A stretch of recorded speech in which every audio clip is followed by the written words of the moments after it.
Okay, we got the side pieces up here for the balancing stand, and we're drilling the holes for the bolts and the dowel pins. I almost forgot to turn the camera on. I've already got them all spot drilled, and I got the two bolt holes drilled. Now we're fixing to drill the dowel holes for the reamer. We're putting 6mm screws in here, and we're putting 6mm dowels. I think that'll be plenty. If it bends them, it'll knock everything. If it gets hit hard enough to do that, it'll get hit hard enough that it needs to be redone anyway, because this is aluminum and it'll bend real easy. I've got a place for it, and when it's not in use, and it won't get beat around. So let's get these holes drilled. Here, this one is 3/8, and then 1 inch, 2 inches, and then 2 1/2 apart, and then they're all 1/4 inch off of this edge. I've got a print of some type right there. That's what it's going to look like. This one right here when I get through. So we'll turn y'all back around.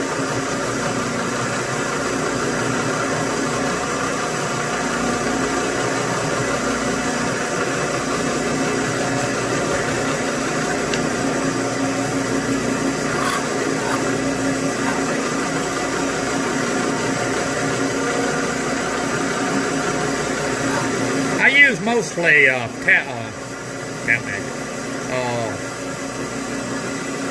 WD-40 on my aluminum milling and drilling. I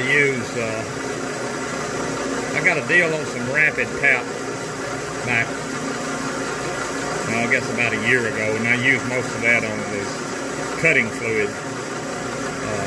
And steel, when I tap steel and aluminum, I use anchor lube. That's pretty good stuff. I was skeptical about it when I first ordered it, but everybody gave such good reports about it. I couldn't pass up trying it. So.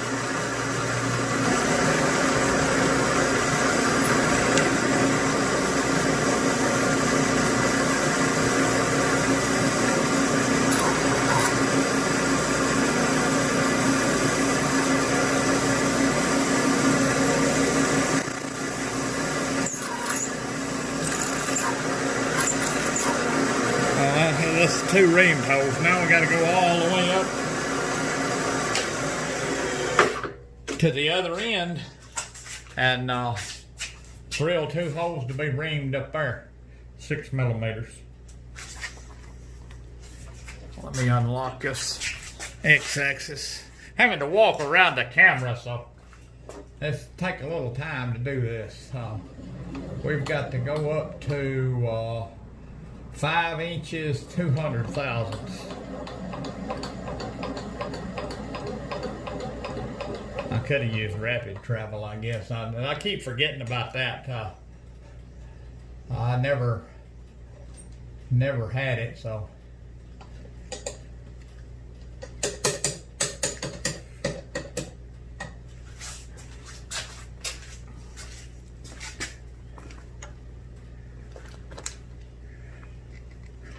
All right, there we go. Now we got to go over to 1 inch. I've got to put the spotting drill in first. We've got to go over. I've got it all scribed out here. I scribed it just a witness mark.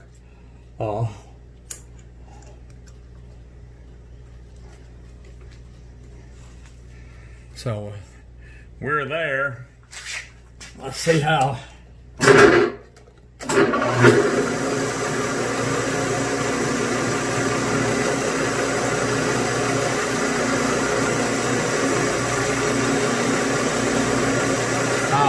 Oh, it ain't there either. See, if I hadn't scribed that, I'd have probably messed up. Oh, that's the reason you always scribe your piece. I've got to go into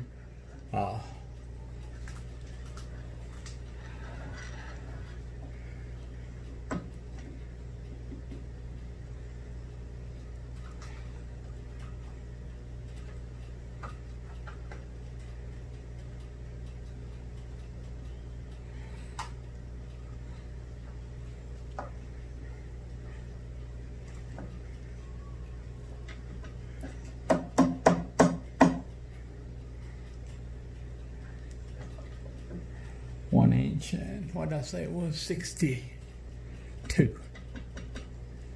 All right.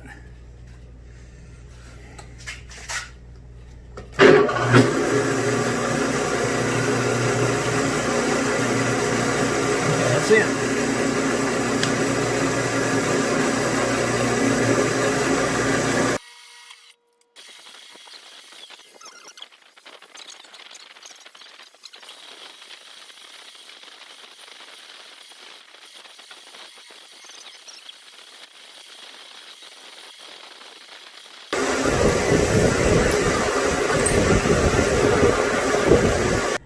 I'm gonna set the other piece up and I'll be back. Okay, I was wrong. I gotta ring these holes first, and I might counterbore these a little bit.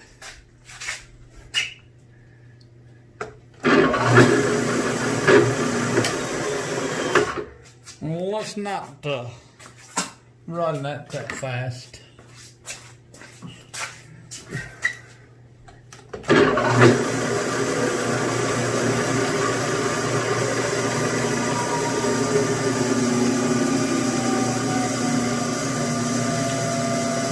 There we go. That's a little bit better.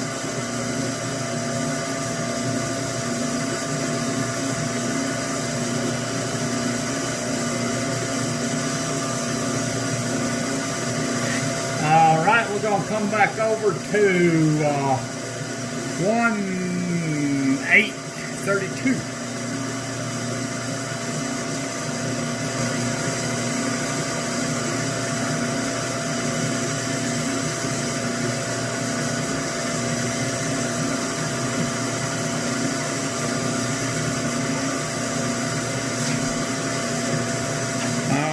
Got to come back down to the other end now.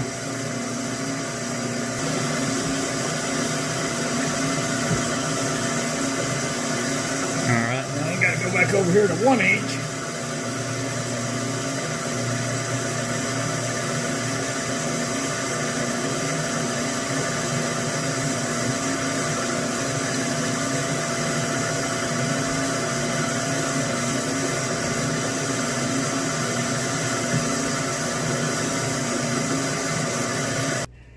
I'm going to go in there about 200 thousandths, I think. Changed my mind. I'm going in there 150. I don't care about the bolt sticking out. I just don't, 150 will be good.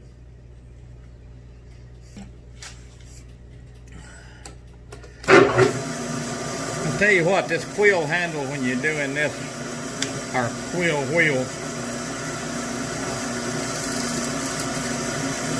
I don't know if it's just me or no, everybody says it does, but it makes everything seem like it's easier. Oh, it really does.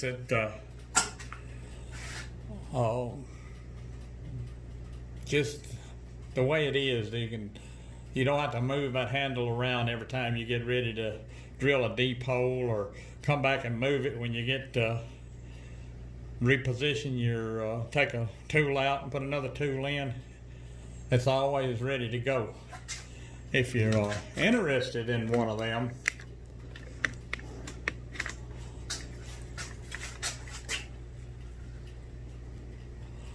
there is his contact information.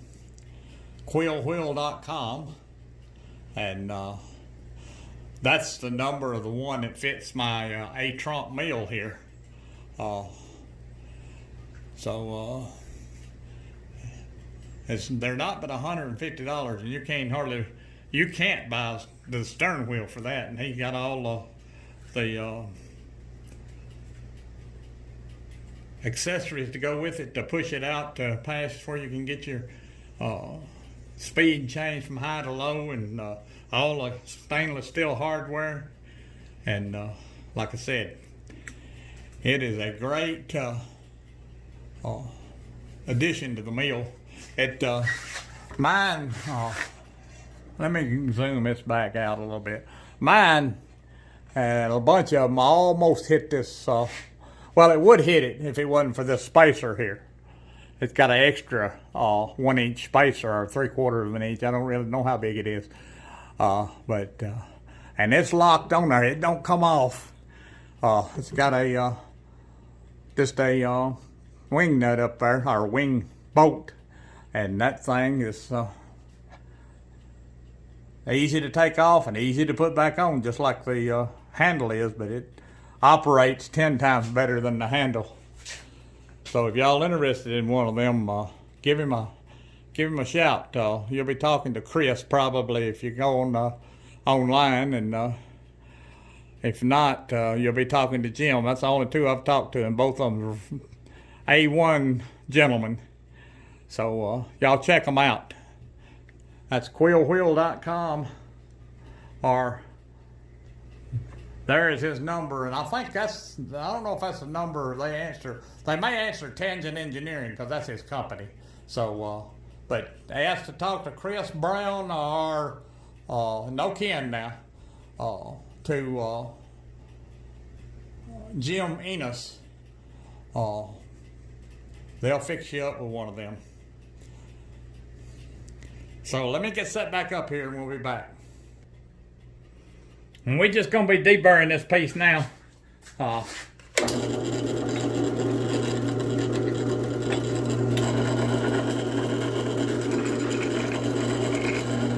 just going to barely, all we need to do is get the burr off of them. We ain't worried about putting the chamfer on them.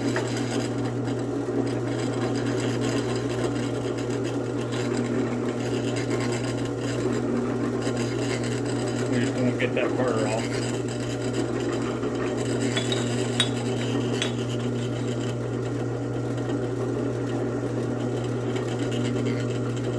I'll come back to them.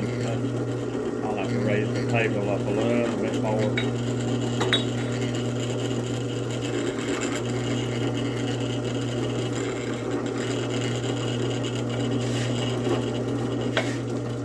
This is my $100 drill I bought back in the winter,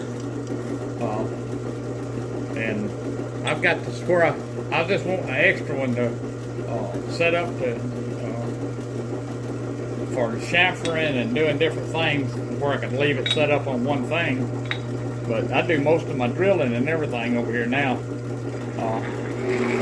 The other one over there, I use it.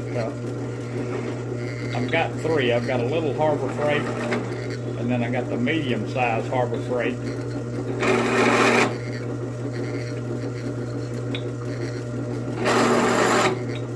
don't know why that was on the rattle.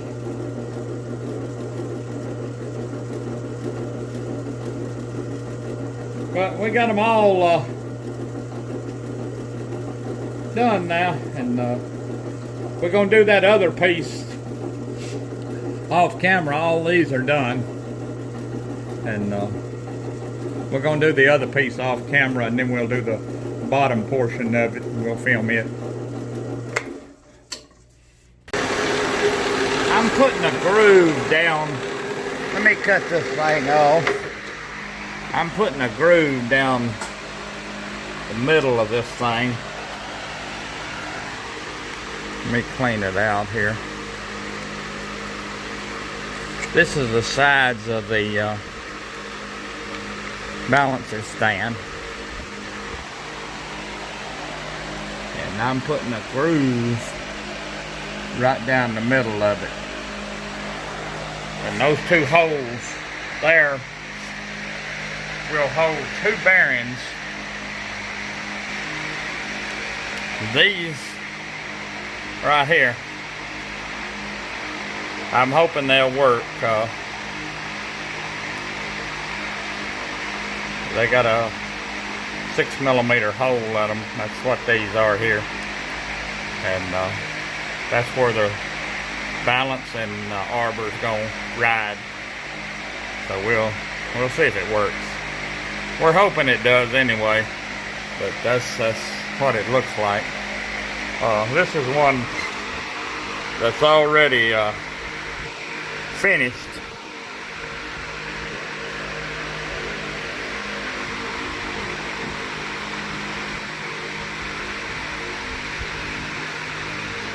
This is, like I said, this is the sides of it. But that's what it's going to do. And like I said, let's see if I can get this in here. And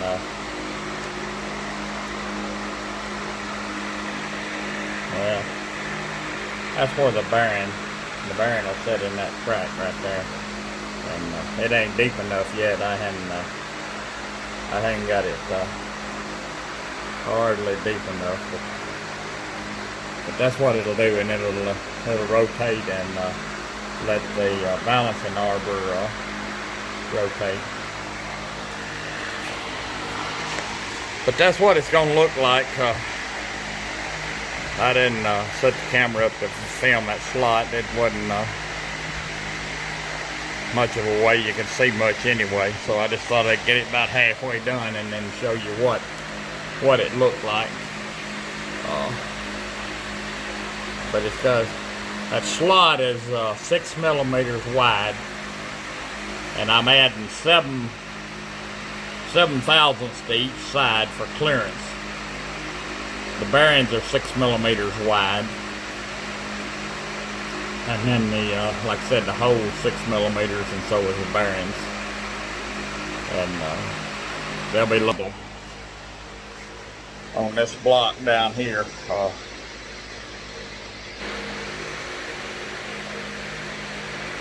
They'll be located on that block there. I just drawed out some reference lines there. It's not nothing, just to let me know which side I was gonna have to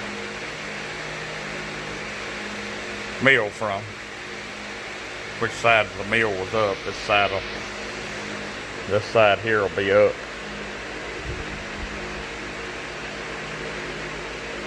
So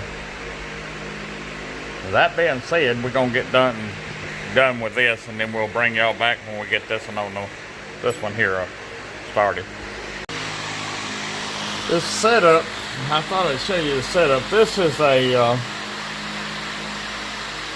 angle plate that I made in, I don't know if you can see that or not, January 1991. I made it at work, ground it at work and hardened it. It's about 5860 Rockwell C. It's hard. It was about 67, 68 when I first got it out of the oven, and I put it back in there and milled it down to, I would say 56 to 60, somewhere around in that neighborhood. I'm not real sure. I always like my tools to be a little harder than most people. Most people got theirs around 52 to 55, and I always tried to shoot for 57 on mine. But that's what it is. This thing, I don't even know. I don't even really know how big it is. It's a little 5 7/8 by 5 7/8. And that's probably due to that was probably just a chunk of steel that was laying there that probably wasn't going to be used. It probably was a chunk and it had something cut out here, and I just asked the boss could I use it, and he said sure, and I got it and used it. and it's most likely all of my tools are made out of A2, so it's most likely A2. And all I done is set that up in there and put this behind it and clamped it up, and then used the cant twist clamp to make sure it was flat up against it, up all the way to the top. That's the only reason that angle plate's in there, to make sure it's straight up and down. Okay, what I decided to do, I decided to come in here and take some of this material off. I've got a 30-degree angle set up there. I'm going to use the side of the vise down in here for a stop. And I'm going to come down in there and set it down in there like that. And this is another angle block that I made at work. I made a set of these. I got 2 of them. And this is going to be our setup. We're going to, like I said, we're going to use down. I don't know if you can see that or not. Yeah, I guess you can. Going to use this for a stop. And got it sitting on our angle block, and this angle plate here is just for support. So we're gonna start milling and see what we get.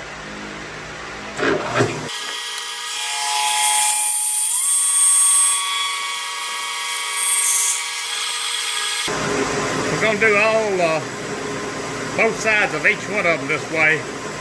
And I'm just going to show you this one side of this one, and then we'll do the rest of them off camera. Thought I'd show you the setup I made.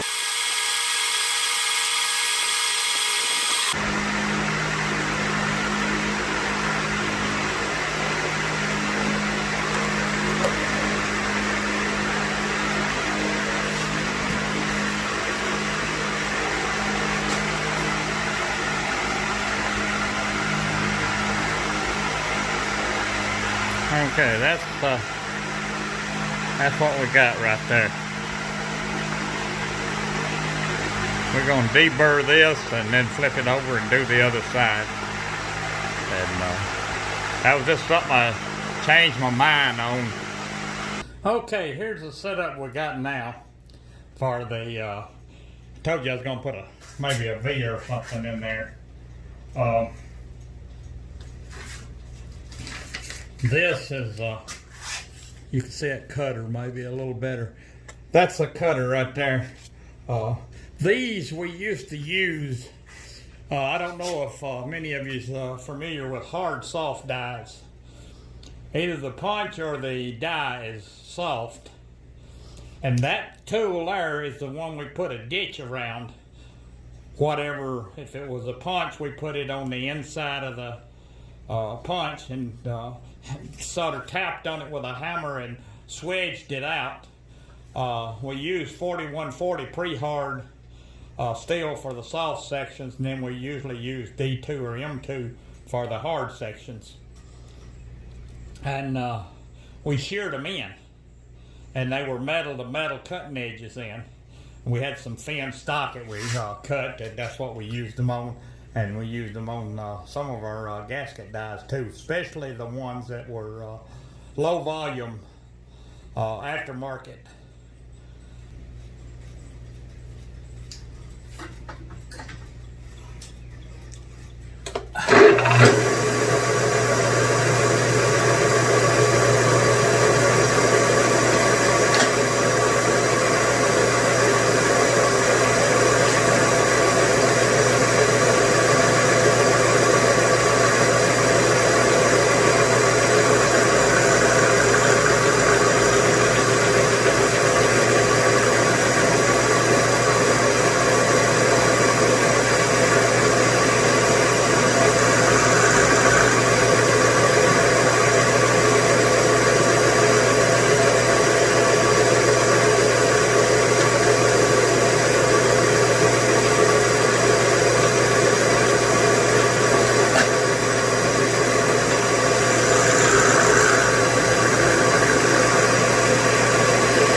Okay, that's that. Let's get that cleaned up and I'll give you a little closer look at it. Okay, there's what it looks like. I'm gonna go over and put the, I've got some big long dowels. I ain't got any short ones. I'm gonna have to cut some off, but I'm gonna go over and put the rollers in and show y'all what it looks like. Okay, here's what it looks like with the rollers in it. The shaft's gonna sit right up here and roll on these bearings when you're trying to balance it.